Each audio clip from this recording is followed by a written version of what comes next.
You guys make the rule, who's status and non-status.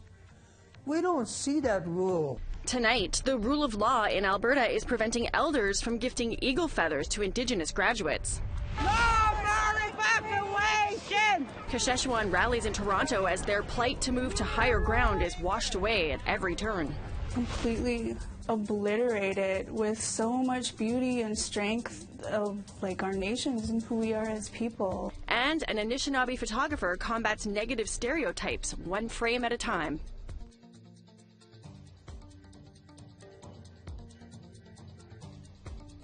Good evening. Welcome to APTN National News. I'm Melissa Ridgen. Here's an update on a story we brought you last March. The family of a First Nations man who died while working on a construction site in northern Manitoba has been fighting for answers.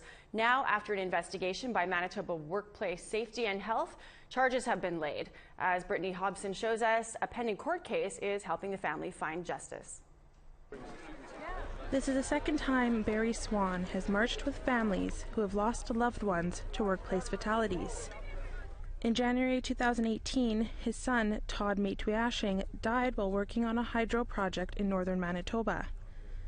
Now, a year-long investigation has resulted in formal charges being laid against the construction company involved. In a sense, kind of relieved that they're not getting away with it, because he would be here today if they could have prevented and ensured safety. Matuyashing was working for Forbes Brothers, a company contracted by Manitoba Hydro to build a transmission line from the kiosk generating station to another nearby station. Swan said his son was helping load steel beams onto a semi-truck when one of the beams fell and landed on his head. The family has spent the past 15 months searching for answers. To date, we have no information on the event of the day, on the horrific event of the day. That's not shared with us yet, so we have no closure yet. In Manitoba, a fatality on the job triggers an investigation by workplace safety and health officials. The family says it has yet to see the final report. But APTN News has learned Forbes is facing 7 charges under the province's Workplace Safety and Health Act. The charges have yet to be made public. Swan hopes his son's case will result in changes. My son was only 22 years old, trying to contribute to life and society, and this is the ultimate price, is not coming home. In a statement to APTN, a spokesperson for Forbes Brothers said, "We cannot speak to the charges specifically, as this matter is now before a hearing, and we do not want to prejudice the process. Our commitment to create a safe workplace every day at Forbes has not wavered." Swan says he'll be meeting with the Crown Attorney in early May. Brittany Hobson, APTN National News, Winnipeg. It's the time of year many students across Canada are preparing for graduation, and while elders in a northern Alberta city want to gift eagle feathers to graduates, legislation is preventing them from doing that. APTN's Tamara Pimentel has that story. At the Grand Prairie Regional College, elder in residence Loretta Pronto English prepares gifts to give upcoming graduates. It's an honor, it's an honor in their achievement. They surpassed whatever obstacle that stood in their way while they did their academic studies. Red stoles with the 7 sacred teachings on deerhide. It's a gift to honor all students, Indigenous and non-Indigenous.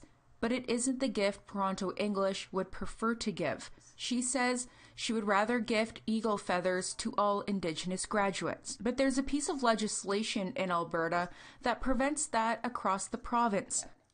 In Calgary, Elder Patrick Deranger applied for eagle feathers in 2018 to gift Indigenous high school graduates, but he received this letter from Alberta Fish and Wildlife that stated his application does not show the students have recognized constitutional protected Aboriginal rights. The application requires a list of the students' INAC registration numbers, leaving out non-status and Métis students. You guys make the rule, who's status and non-status. We don't see that rule. It really disappoints me I can't give that feather to our kids. For our grandparents and great-grandparents, they weren't even allowed to attend this institution. Being able to graduate is kind of reclaiming the space that was denied to our grandparents. GPRC student Casey Keynes says it's the government's way of imposing regulations on Indigenous people. Most of the Indigenous students here, their graduation has to do with their communities. So having that cultural significance ties it back to why they're here in the first place. Kelly Benning of GPRC says the college first applied roughly 10 years ago. The government gets to decide who receives eagle feathers rather than an elder deciding that. And to me, that doesn't sit right. Earlier this year, former Alberta Premier Rachel Notley received a headdress from the Blackfoot Canadian Cultural Society, something Deranger now questions. Justin Trudeau got a headdress, and Rachel Notley recently got a headdress. You guys make that policy? You go after Rachel Notley about that eagle feather. Those feathers, a headdress. That's not right. We're proud of our kids. We want to push our kids to evolve and to aspire and to dream. You literally took that dream away. Deranger and Toronto English say they won't be gifting feathers to any students until the regulation changes. APTN has reached out to Alberta Fish and Wildlife. They directed us to Alberta Environment and Parks, who haven't responded to our request for a statement. For now, GPRC is taking the opportunity to honor all students with the 7 sacred teachings. Tamara Pimentel, APTN National News, Grand Prairie. We want to hear what you think, and here's how you can continue the conversation. You can send your emails to news@aptn.ca. You can find us online at aptnnews.ca and on youtube.com/aptn news. You can also follow APTN News on Facebook, Twitter, and Instagram for more Indigenous news.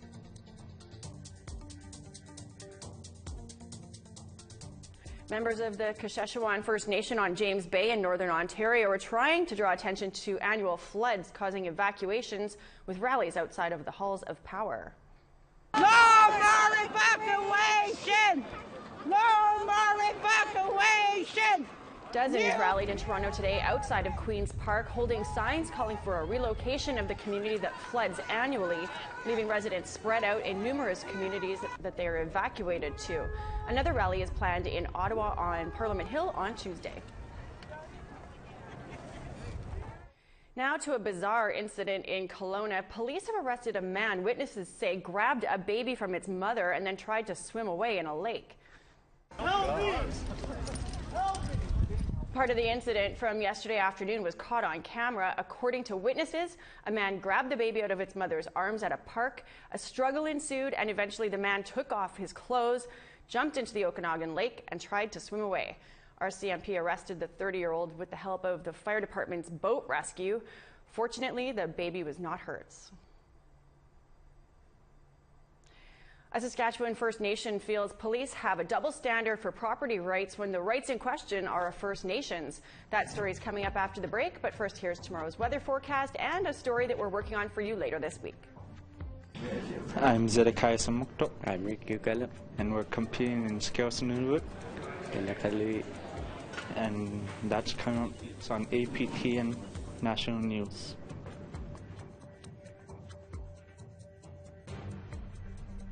Up to the east coast, we've got 2 and snow in St. John's, 14 and rain in Halifax. 3 and snow in Cartwright, 6 and Cougerex, cloudy there. 7 in St. Jovite, 9s for Quebec City and Montreal and cloud. 12s for Toronto, London, Sarnia, got some sunshine in Toronto. Kapuskasing's in at 6 with some rain. Timmins is snowing in 3. Puckatawagan snowing in 3. 10 for the Paw and some rain. 8s for Barons River, Princess Harbour, Gimli, Winnipeg, and Brandon, sunshine down south. 10 and rain in Saskatoon, 7 and sunshine for Estevan and Regina. -3 and snow in Buffalo Narrows, 1 and snow in La Ronge, -5 and sunshine in Stony Rapids.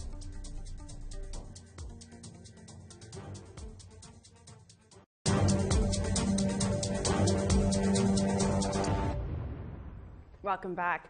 First Nations leaders from Quebec were at the United Nations in New York City, where they say they have little confidence in the inquiries being done provincially and nationally in Canada, and they want the international body to step in and make sure that institutional discrimination against Indigenous women is put to rest. Tom Fenario has more.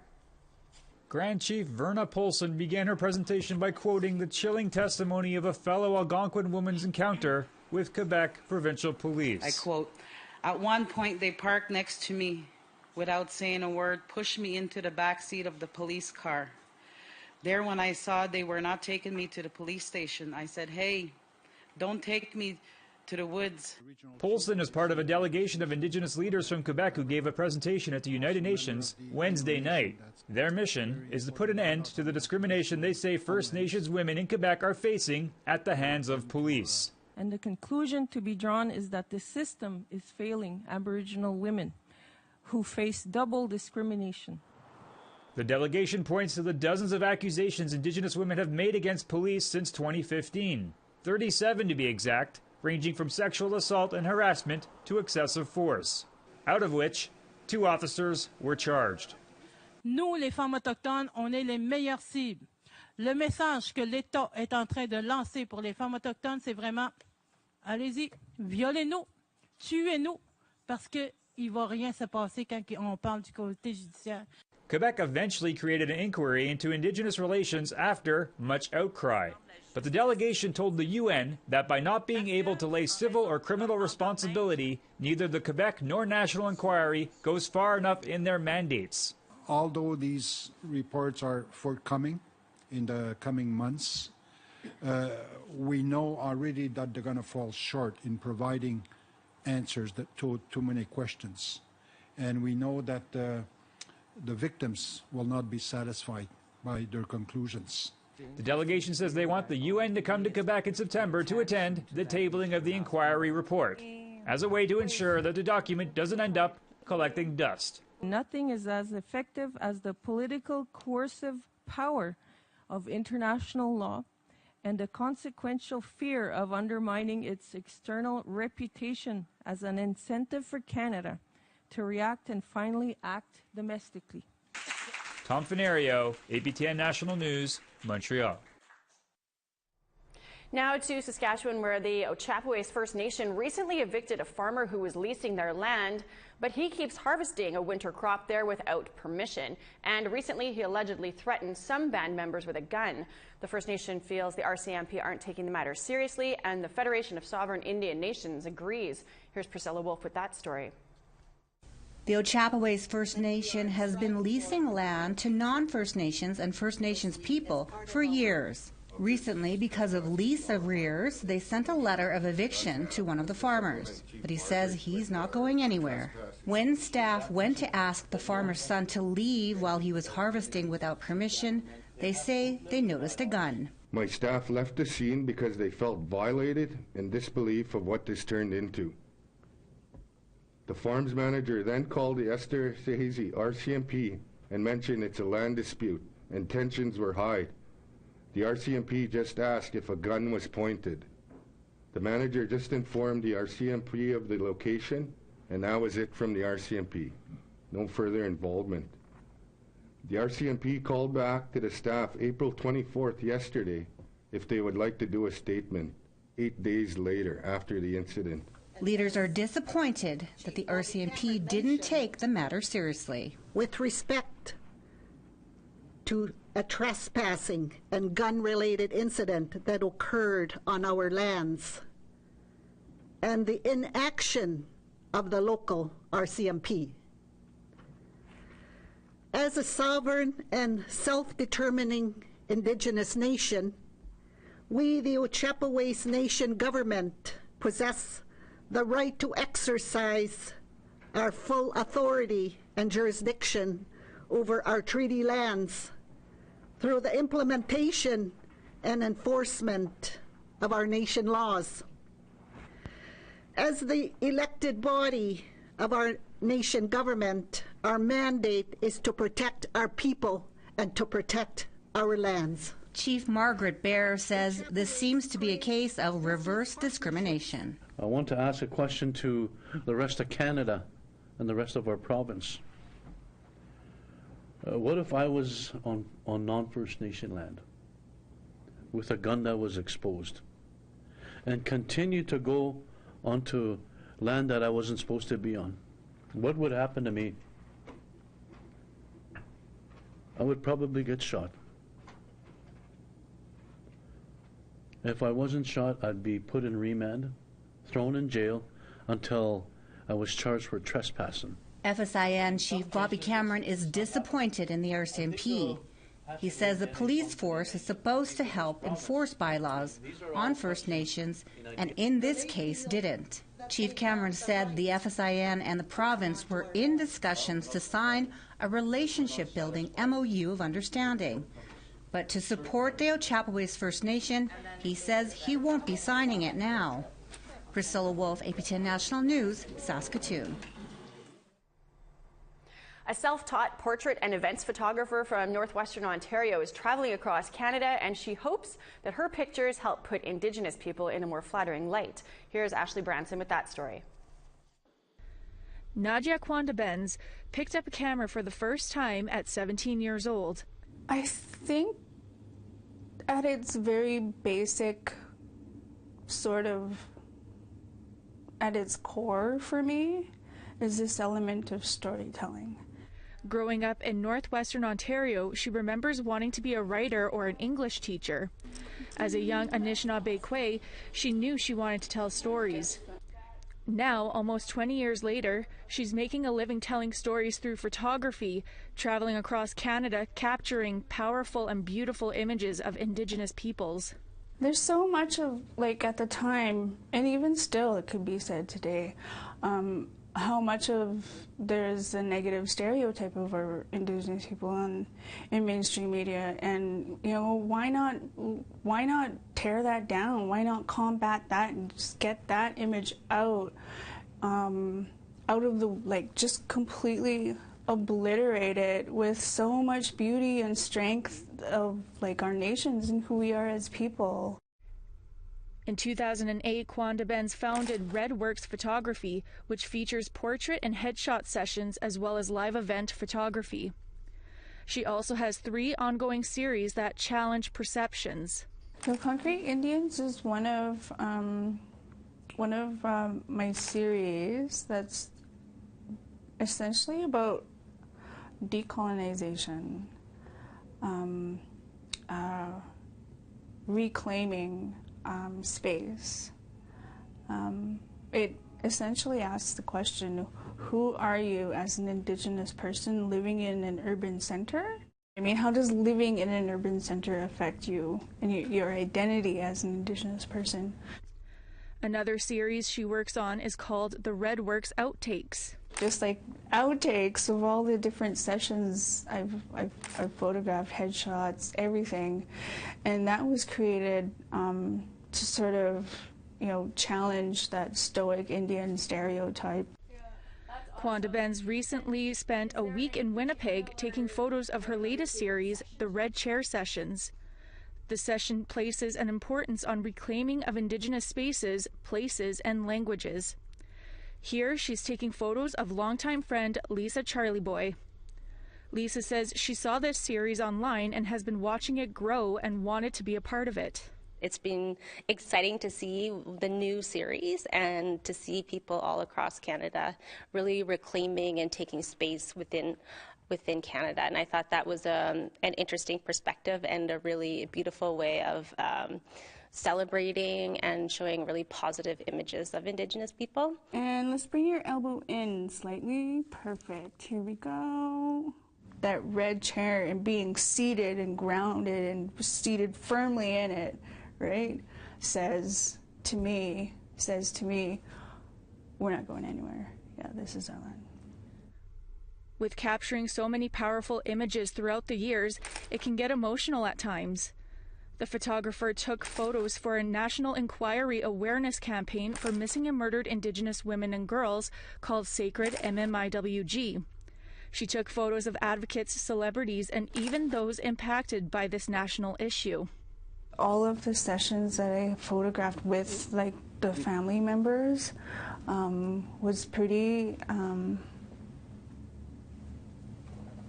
It really touched me. Kwanda Ben says with shooting these emotional sessions, you have to take time for yourself and make sure you're okay. She reflects back on last year. Her mother, uncle, and sister passed away. Even while grieving her loss, she continued to work and be around people. It's fueling me. It's love that's going right back into my work, and it's going right back into me. She says her mother would want her to be out doing what she loves. She was so proud of what I do. In the end, she hopes she can inspire other people to break down negative stereotypes of Indigenous people. My advice is always the same. Just get out and do it. It's really all about just spending time with people, and that's really like a large part of the job. Ashley Branson, APTN National News, Winnipeg. We need to take another quick break, but I've got more news still ahead, and here's the rest of your weather.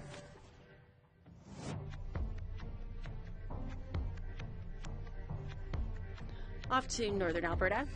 We've got 2 in sunshine and high level, -2 in snow in Fort McMurray. 2 in snow in Red Deer, 7 in sunshine in Lethbridge. 15 in sunshine in Penticton and Vancouver and Tofino. 11 and sunny in Dease Lake, 10 and rain in Prince George. Dawson City sunny and 15, 13 in Mayo and sunshine. 0 and snow in Fort Simpson. Trout Lake is 5 with some snow. Inuvik is 2 and cloudy. Colville Lake -4 and snow. -16 and some sunshine in Cambridge Bay. -13 and sunny in Repulse Bay. Igloolik's in at -10 and snow. -5 and snow in Cape Dorset and 0 and sunshine in Pangertown.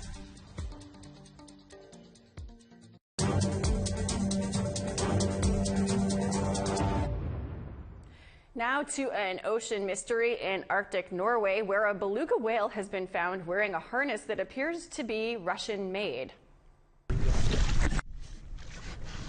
The whale, which seemed to be domesticated, swam up to a fishing boat. It was wearing a tight harness with the words "Equipment St. Petersburg" written on the strap.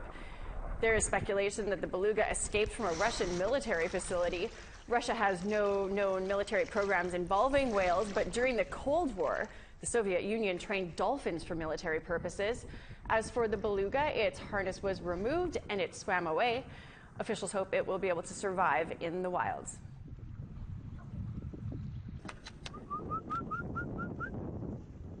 Strange stuff. That is all the time that we have for news this Monday. You can check out our website, aptnnews.ca, if you've missed anything in the past few days. And I'll see you back here tomorrow with more news. I'm Melissa Ridgen. Have a great night.